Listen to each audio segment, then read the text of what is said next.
স্বামী বিবেকানন্দের দর্শন মূলত বেদান্ত ও যোগ দর্শনের উপর ভিত্তি করে গঠিত, যা ভারতীয় আধ্যাত্মিকতা ও পাশ্চাত্যের প্রগতিশীল ভাবধারার সমন্বয় ঘটায়। তার চিন্তায় মূল ভিত্তি ছিল আত্মা, ব্রহ্ম এবং মানব জাতির উন্নতি। স্বামী বিবেকানন্দের দর্শনের মূল দিকগুলো: 1. ব্রহ্মবাদ ও অদ্বৈতবাদ।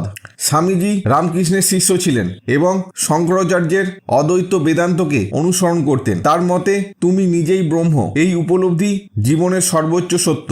2. মানব সেবা ও ধর্ম। তিনি বলেছিলেন, জীবে প্রেম করে যেই জন, সেই জন জীবেতেই ঈশ্বর। তার মতে দরিদ্র, অসহায় ও পিছিয়ে পড়া মানুষের সেবা করাই প্রকৃত ধর্ম। তিনি একে দরিদ্র নারায়ণ সেবা বলতেন। 3. কর্মযোগ ও শক্তির উপাসনা। তিনি কর্মযোগকে বিশেষ গুরুত্ব দিয়েছিলেন এবং বলেছিলেন, ওঠো জাগো, লক্ষ্য অর্জন না হওয়া পর্যন্ত থেমো না। তার মতে নিষ্কাম কর্ম করলেই আত্ম উন্নতি সম্ভব। 4.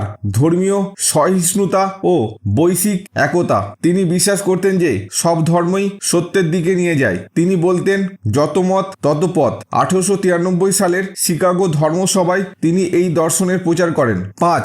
আত্মবিশ্বাস ও যুবশক্তির জাগরণ। তিনি বলতেন, নিজের প্রতি বিশ্বাস রাখো। তার মতে যুবশক্তির জাগরণই জাতির উন্নতির মূল চাবিকাঠি। 6. শিক্ষা ও নারীর ক্ষমতায়ন। তিনি